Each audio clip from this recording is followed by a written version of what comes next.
जय हिंद दोस्तों। 2023 हमारे लिए एक बहुत ही इम्पोर्टेंट साल है। इसी साल हम लोगों ने चंद्रयान 3 सक्सेसफुल लैंड किया और इसी साल हम लोगों ने आदित्य L1 मिशन भी लॉन्च किया और इसी साल हम लोग 5th लार्जेस्ट इकोनॉमी भी बने। और एक साल पहले 2022 में हम लोगों ने G20 की प्रेसिडेंसी भी ली। अभी अगर हम बात करें तो एक इम्पॉर्टेंट मुद्दा है भारत का G20 प्रेसिडेंसी। G20 की प्रेसिडेंसी भारत एक साल के लिए कर रहा है।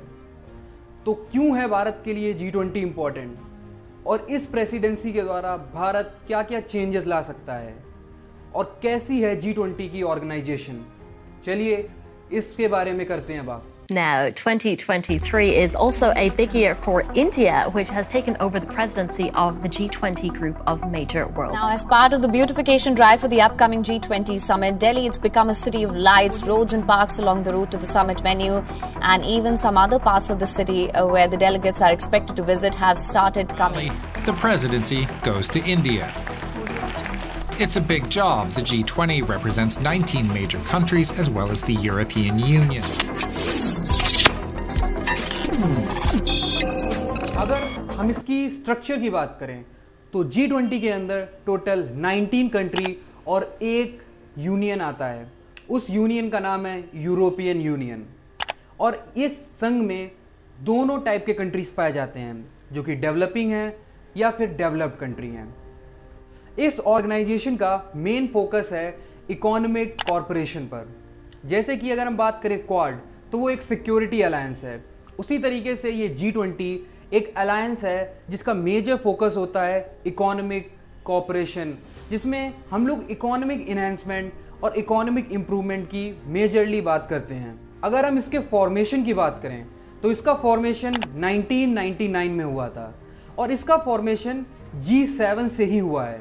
बेसिकली जब 1999 में एशियन फाइनेंशियल क्राइसिस हुई थी थाईलैंड में, लेकिन उस टाइम पर थाईलैंड जो कि G7 का पार्ट नहीं था, तो इसीलिए इस चीज़ को एड्रेस करने के लिए G7 को हम लोगों को एक्सपेंड करना था और वहीं से G7 को G20 बनाया गया। पर 2008 तक उससे पहले फाइनेंशियल मिनिस्टर्स और गवर्नर्स की ही मीटिंग हुआ करती थी, लेकिन जब 2008 में रिसेशन आया तो उसके बाद से हेड ऑफ स्टेट्स को भी इस मीटिंग में इंक्लूड किया जाने लगा और 2008 में पहली मीटिंग हुई जिसको हम लोग फर्स्ट G20 मीटिंग भी कहते हैं और इसकी presidency United states of America ने की थी, जो कि जॉर्ज बुश के अंदर हुआ था।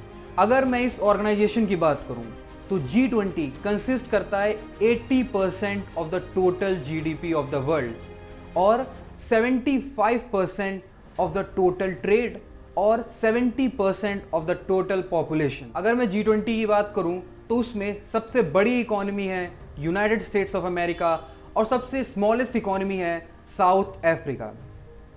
इस G20 के अंदर जैसा कि मैंने आपको पहले बताया था कि डेवलप्ड और डेवलपिंग दोनों टाइप की कंट्रीज फाउंड की जाती हैं, पर इसमें सभी के ओपिनियन को इक्वल रिस्पेक्ट किया जाता है। अगर मैं इसमें प्रेसिडेंसी की बात करूं तो G20 की प्रेसिडेंसी एक बहुत ही इंपॉर्टेंट फैक्टर होता है। बेसिकली अगर हम बात करें G20 की प्रेसिडेंसी को तो इसको ट्रायोका सपोर्ट करता है। ट्रायोका में बेसिकली 3 कंट्रीज आती हैं, वो जिसने प्रीवियसली हेड किया हो और वो जिसने करंट अभी हेड कर रहा है और वो कंट्री जो फ्यूचर में हेड करेगा। तो बेसिकली करंटली अभी इंडिया को प्रेसिडेंसी मिली है। इंडिया को प्रेसिडेंसी 1 दिसंबर 2022 को मिली थी। तो इंडिया भी इस ट्रायोका का पार्ट है और इससे पहले इंडोनेशिया के पास प्रेसिडेंसी थी, तो इंडोनेशिया भी इस ट्रायोका का पार्ट है और फ्यूचर में ब्राज़ील को इसकी प्रेसिडेंसी मिलेगी। तो इंडिया, ब्राज़ील और इंडोनेशिया ये 3 इस ट्रायोका का पार्ट है। मतलब अगर फ्यूचर में ब्राज़ील को भी इसकी प्रेसिडेंसी मिलती है तो इंडिया के पास पावर होगी डिसीजन को चेंज करने में और उनको यूनिफाई करने में। अगर मैं इसके थीम की बात करूं तो इस बार इंडिया ने थीम रखी है वसुदेव कुटुंबकम, one earth, one family, one future. और बेसिकली इस बार पहली बार ऐसे हुआ है कि ट्रायोका में तीनों ही डेवलपिंग कंट्री हैं, वरना इससे पहले एक ना एक डेवलप्ड कंट्री इस ट्रायोका में होता ही था। तो इस बार इंडिया, ब्राज़ील और इंडोनेशिया तीनों ही डेवलपिंग कंट्रीज माने जाते हैं, तो ये तीनों ही ट्रायोका का पार्ट हैं। अगर मैं बात करूं इंडिया की प्रेसिडेंसी की, तो इंडिया को प्रेसिडेंसी मिलना बेसिकली एक इतना बड़ा अचीवमेंट तो नहीं है, क्योंकि प्रेसिडेंसी रोटेशनल बेसिस पर मिलती है। तो इस बार इंडिया का टर्न था, तो इसलिए इस बार इंडिया को प्रेसिडेंसी मिली। पर जो मेजर चीज़ यहाँ पर मायने रखती है वो है करंटली वर्ल्ड सिचुएशन। करंटली हम देख रहे हैं कि बहुत सारी कंट्रीज इकोनॉमिक प्रॉब्लम से जूझ रही हैं। रशिया और यूक्रेन का कॉन्फ्लिक्ट भी चल रहा है, और हम देख रहे हैं कि अफ्रीका में कूप भी हो रहे हैं, और ग्रेन्स की प्रॉब्लम्स भी हो रही है। तो फूड सप्लाई में भी प्रॉब्लम है, मतलब ट्रेड में भी दिक्कत है। तो अगर इन सब चीज़ों को देखा जाए और करंटली वर्ल्ड सिचुएशन को समझा जाए, तो इस टाइम पर इंडिया की प्रेसिडेंसी बहुत ही इंपॉर्टेंट इफेक्ट डालती है। G20 बेसिकली दो पैरेलल ट्रैक पर वर्क करता है। एक होता है फाइनेंशियल ट्रैक और दूसरा होता है शेरपा ट्रैक। फाइनेंशियल ट्रैक में बेसिकली हम देखते हैं फाइनेंस मिनिस्टर्स और गवर्नर और सेंट्रल बैंक गवर्नर, इनकी मीटिंग्स होती है। और वही दूसरा होता है शेरपा ट्रैक। इस बार के शेरपा हैं अमिताभ कांत, जो कि प्रीवियसली हेड भी कर चुके हैं नीति आयोग को 6 साल के लिए। वैसे तो इंडिया के इस बार बहुत सारे ऑब्जेक्टिव हैं, पर अगर मेजरली जिन ऑब्जेक्टिव्स पर काम किया जा रहा है वो है women empowerment, tourism, health care, education, disaster risk reduction और ग्रीन हाइड्रोजन और यूएन काउंसिल में रिफॉर्म। बेसिकली इंडिया एक चीज़ को बहुत ही ज़्यादा सपोर्ट कर रहा है, वो है अफ्रीका यूनियन की एंट्री यूएन काउंसिल में। और इस चीज़ को वो यूएनएससी में साफ साफ कई बार भी कह चुका है। इस चीज़ में इंडिया ने अफ्रीका को बहुत ही ज़्यादा सपोर्ट प्रोवाइड किया है, क्योंकि वो चाहते हैं कि अफ्रीका कॉन्टिनेंट से भी एक यूएनएससी में परमानेंट मेंबर होना चाहिए। इसीलिए उन्होंने अफ्रीका यूनियन की भी बात की है। जैसा कि पीएम मोदी ने कहा था कि this era is not of war. Definitely इससे इंडिया ने एक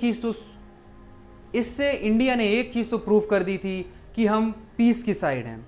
इसीलिए ये प्रेसिडेंसी इंडिया के लिए और भी ज़्यादा मैटर करती है। इस G20 में हम देख रहे हैं कि पूरे इंडिया में 200 से भी ज़्यादा मीटिंग्स हो रही हैं, जहाँ पर फाइनेंशियल मिनिस्टर्स की, फॉरेन मिनिस्टर्स की, और अभी फ्यूचर में 9 और 10 सितंबर को हेड ऑफ द स्टेट्स की भी मीटिंग होगी, जो कि दिल्ली के प्रगति मैदान में होगी। तो इससे इंडिया को एक और मौका मिलेगा अपना डेवलपिंग नेचर पूरे वर्ल्ड को शो करने का। G20 की प्रेसिडेंसी एक इंडिया के लिए बहुत ही बड़ी अपॉर्चुनिटी है, और इस अपॉर्चुनिटी को इंडिया बहुत ही अच्छे से निभा सकता है। अभी रिसेंटली हमने देखा है कि इंडिया की image as a Global South की लीडर की तरह उभरी है।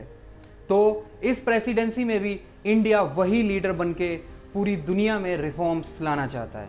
तो आशा करता हूँ कि आपको ये वीडियो पसंद आई होगी। मिलते हैं अगली वीडियो में, तब तक के लिए जय हिंद।